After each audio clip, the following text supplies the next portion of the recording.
अस्सलामुअलैकुम, नमस्ते, सत श्री अकाल। उम्मीद करता हूँ ठीक होंगे, खुश होंगे। मैं हूँ तारिक नियाज़ी। शुरू करूँ दोबारा। अस्सलामुअलैकुम, नमस्ते, सत श्री अकाल। उम्मीद करता हूँ ठीक होंगे, खुश होंगे। मैं हूँ तारिक नियाज़ी, मेरे साथ मौजूद हैं। अस्सलाम वालेकुम, नमस्ते, सत श्री अकाल। मैं हूँ उर्रोज और पुराने जानने वालों को मेरी शुभकामनाएं कि आप लोग बहुत खुश रहें। अल्लाह पाक आपको बहुत पुरानी यादें आने शुरू हो गई हैं। हाँ, मतलब पुराने लोगों से मैं दोबारा से मतलब उनके सामने आना शुरू हो गई हूँ। अब जो मेरे से मोहब्बत करते हैं वो वापस आएंगे ना। पहले यही हो रहा था कि वो शादी तक पहुँचने वाली थी, मैं शादी से पहले ही भाग गई, मैं मंडप से ही भाग गई। तो अभी एक रिश्ता भी आया इनके लिए, बहुत अच्छा रिश्ता है। अच्छा चलो ठीक है। नहीं, झूठ बोल रहे। हाँ। चले वीडियो पहले देखते हैं, उसके बाद फिर बातें करेंगे। Okay. Ashok land backbone of India economy. अच्छा, जितनी भी इंडिया में ट्रक वर्क चलते हैं, बड़ी गाड़ियाँ चलते हैं, एक कंपनी है अशोक लैंड, वो बनाती है ज़्यादातर। तो उसकी पूरी एक डॉक्यूमेंटरी है जिससे हमें बहुत कुछ सीखने को मिलेगा। जैसे यहाँ पे वो है, हमारे यहाँ कहीं कुछ नहीं है। चाइना जापान की चलती हैं, इनो वगैरह। यहाँ पे भी तो गाड़ियाँ बनती है ना, सुजुकी हो गई, सब जापानी है, सब जापानी है ये सब। लो असम्बल हमारा कुछ है ही नहीं।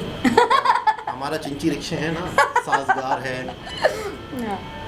सही। स्टार्ट करते हैं वीडियो। आपको पता है इंडिया के हाईवेज पर दौड़ने वाला हर तीसरा ट्रक या बस अशोक लीलैंड का है। ये सिर्फ एक कंपनी नहीं है, बल्कि देश के ट्रांसपोर्ट सिस्टम की बैकबोन है। चाहे मुंबई की आइकॉनिक डबल डेकर बस हो या इंडियन आर्मी का स्टैलियन ट्रक या फिर स्कूल के बच्चों को सुरक्षित घर पहुंचाने वाली ये सनशाइन बसेस, अशोक लीलैंड हमारे हर सफर का हिस्सा है। लेकिन दुनिया के वन ऑफ द लार्जेस्ट बस और ट्रक मैन्युफैक्चरर्स में अपनी जगह बनाने वाली इस कंपनी की शुरुआत इतनी आसान नहीं थी। पहले तो भारत के लोगों ने ही इसे नकारा, फिर इस कंपनी को बनाने वाले फाउंडर एक प्लेन क्रैश में मारे गए और ऐसे ही अनगिनत स्ट्रगल्स का सामना करके कैसे यह कंपनी आज इस मुकाम पर खड़ी है, आज हम पूरी स्टोरी को डिटेल में जानने वाले हैं।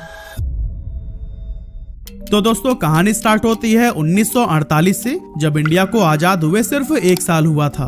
पंडित जवाहरलाल नेहरू उस टाइम देश के व्यापारियों को मेक इन इंडिया के लिए इंस्पायर कर रहे थे और तभी उनकी आवाज रघुनंदन सरन नाम के एक फ्रीडम फाइटर तक भी जा पहुंची, जो कि बंटवारे के बाद अपना सब कुछ छोड़ छाड़कर रावलपिंडी से चंडीगढ़ आ गए थे। आजादी के समय वो गांधी जी और नेहरू जैसे नेताओं से काफी इंस्पायर्ड थे और उनका मानना था कि भारत को सिर्फ पॉलिटिकल आजादी ही नहीं बल्कि इकोनॉमिक इंडिपेंडेंस की भी जरूरत है।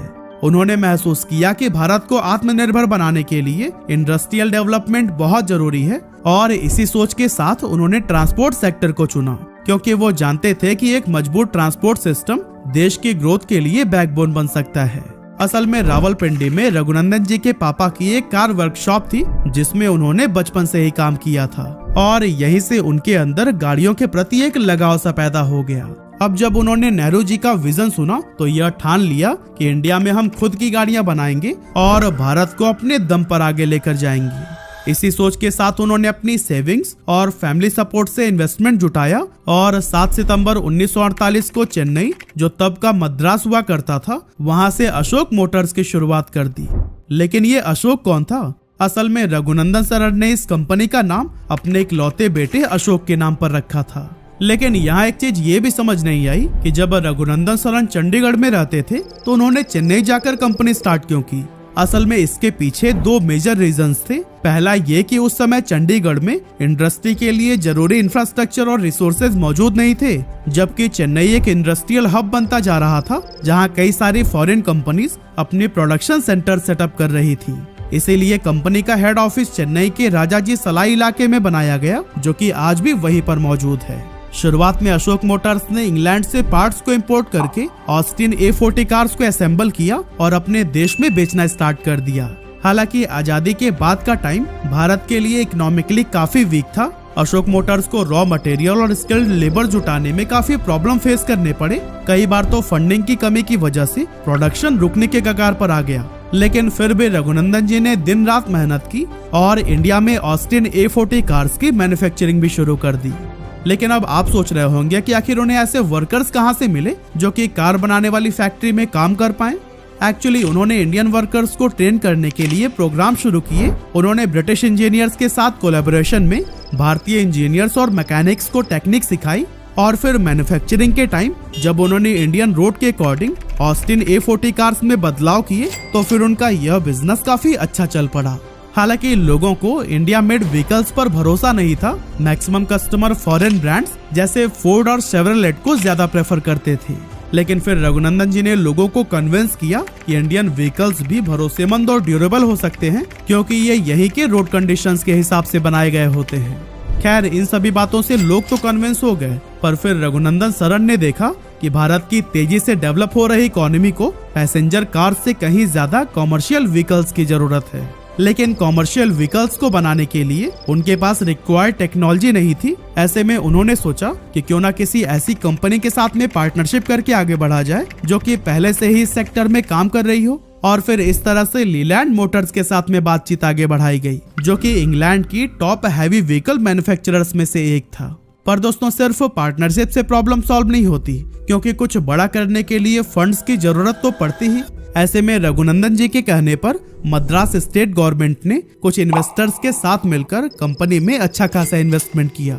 अब मद्रास स्टेट सुनकर कंफ्यूज मत होइएगा, क्योंकि उस टाइम मद्रास नाम का एक शहर नहीं बल्कि एक पूरा राज्य था, जिसमें आज का तमिलनाडु, आंध्र प्रदेश, कर्नाटका और केरल के कुछ पार्ट्स आते थे।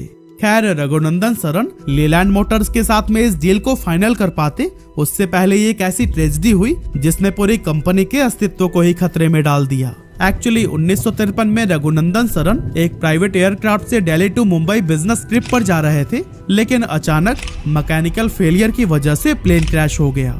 और दोस्तों, ये क्रैश इतना खतरनाक था कि इसमें ट्रेवल कर रहे सभी पैसेंजर्स की मौके पर ही मौत हो गई। असल में उस समय एविएशन टेक्नोलॉजी इतनी एडवांस नहीं थी, जिसकी वजह से भारत ने एक ऐसे देशभक्त को खो दिया जो कि आगे चलकर देश के लिए बहुत कुछ पॉजिटिव चेंजेस ला सकता था।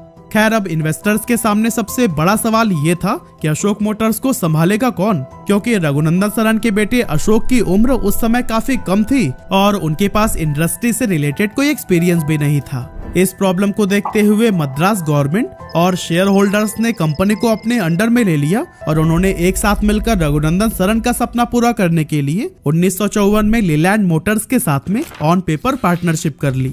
इस डील के फाइनल होते ही अशोक मोटर्स का नाम बदलकर अशोक लीलैंड रख दिया गया। लीलैंड मोटर्स ने कंपनी को अच्छे से आगे बढ़ाने के लिए कुछ ब्रिटिश एक्सपर्ट्स को इंडिया भेजा, जिन्होंने भारत के एम्प्लॉयज को टेक्निकल ट्रेनिंग दी। और फिर भारत के टूटे फूटे रोड को देखते हुए 1954 में अशोक लीलैंड ने अपना पहला heavy duty truck comet launch किया, जो कि 7500 किलो तक का लोड कैरी कर सकता था। असल में उस टाइम तक ज्यादातर ट्रक्स इंपोर्टेड हुआ करते थे, जो कि काफी महंगे तो थे ही, साथ ही उनकी मेंटेनेंस भी काफी खर्चीली थी।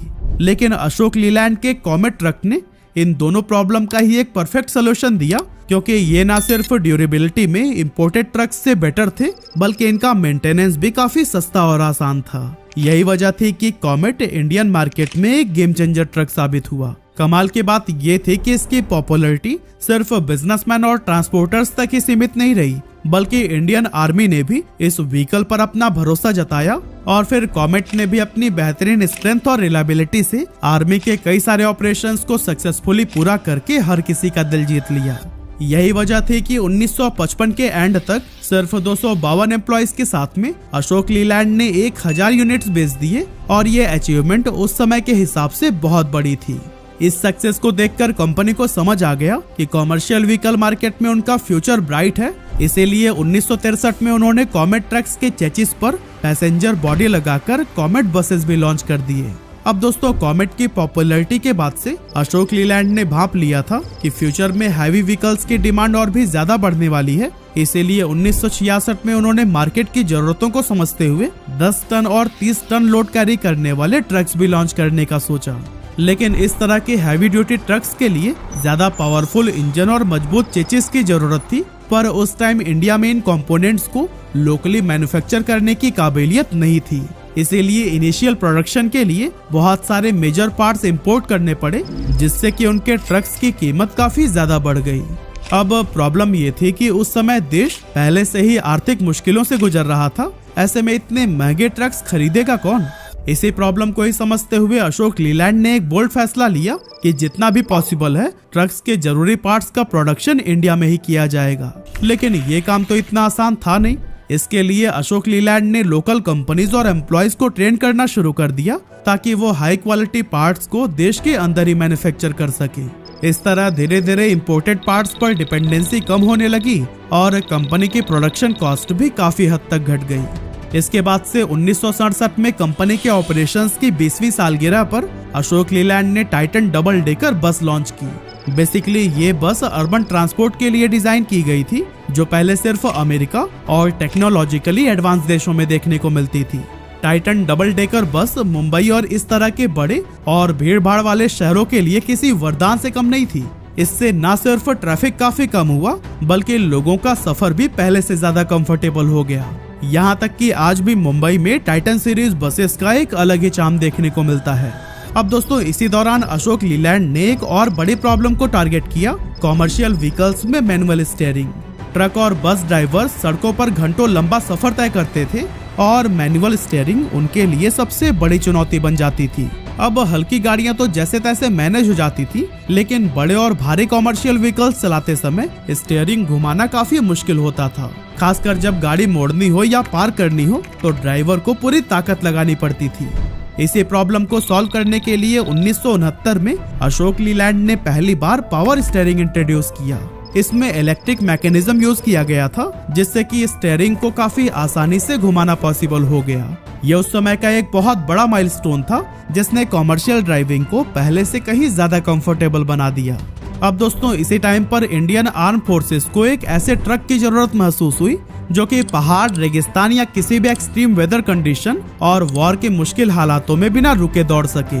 ऐसे में कंपनी ने इंडियन आर्मी के लिए एक स्पेशल ट्रक डिजाइन करना शुरू किया, जो कि इन सभी क्रिटिकल कंडीशंस को आसानी से हैंडल कर सके। लेकिन असल परीक्षा तो तब शुरू हुई जब इस ट्रक का टेस्टिंग फेज आया। कभी रेगिस्तान की तपती गर्मी में से चलाया गया तो कभी ऊंचाई वाले बर्फीले इलाकों में।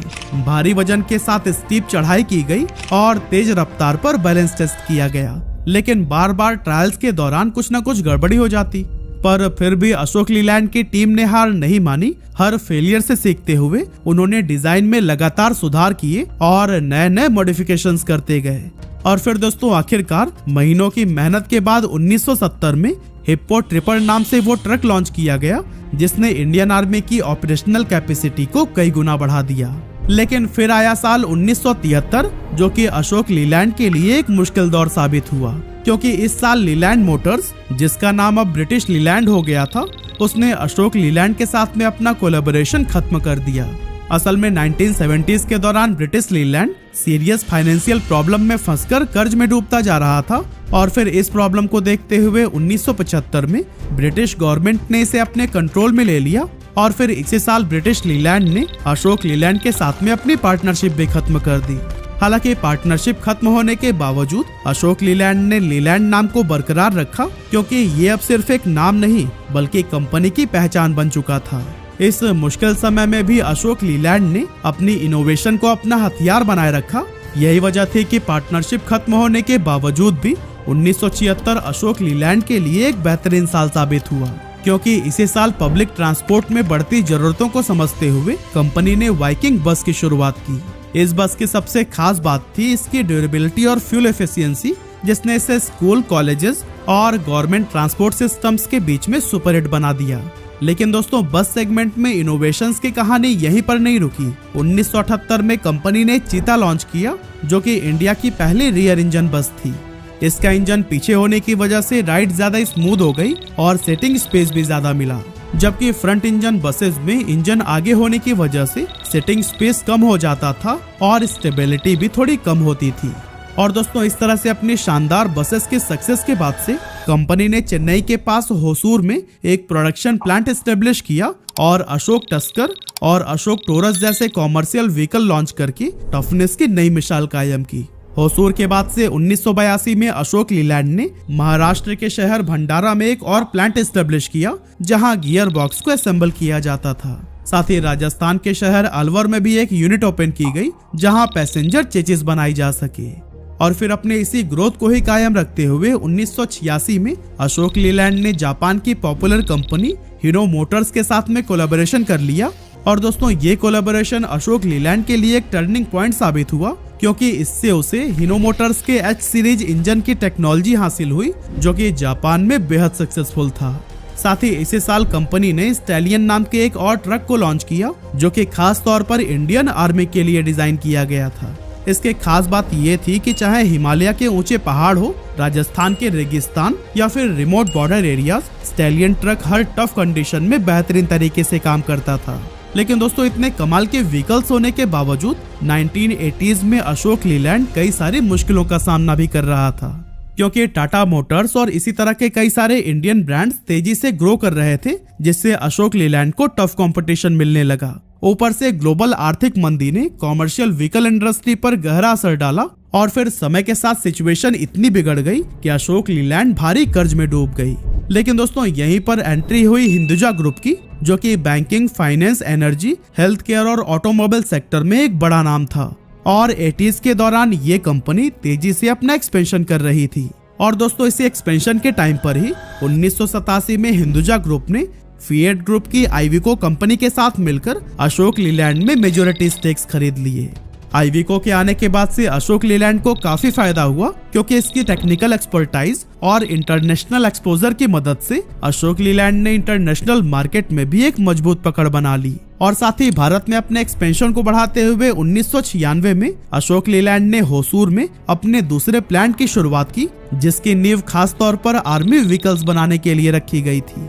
आपको बताते चलें कि यहीं पर बने स्टैलियन ट्रक्स ने 1999 के कारगिल वॉर के दौरान सैनिकों को न सिर्फ सेफ्टी के साथ फ्रंट लाइन तक पहुंचाया, बल्कि कारगिल जैसे मुश्किल भरे पहाड़ी इलाकों में गोला बारूद, खाने पीने का सामान और जरूरी सप्लाई समय पर पहुंचाने का भी काम किया।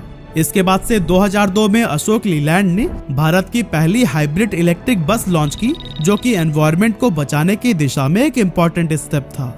2007 में हिंदुजा ग्रुप ने अशोक लीलैंड में आइविको के जो स्टेक्स थे उसे भी एक्वायर कर लिया, और इस तरह 51% स्टेक के साथ आज हिंदुजा ग्रुप के पास ही अशोक लीलैंड का मालिकाना हक है।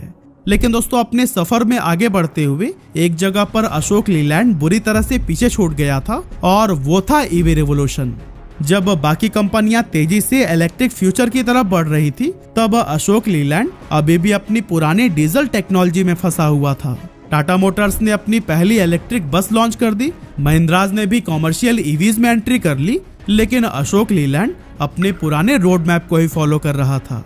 अब प्रॉब्लम ये थी कि सरकार भी ईवी एडॉप्शन को एग्रेसिवली पुश कर रही थी, पेट्रोल डीजल की कीमतें भी बढ़ती जा रही थी और कस्टमर इको फ्रेंडली व्हीकल्स की तरफ शिफ्ट हो रहे थे।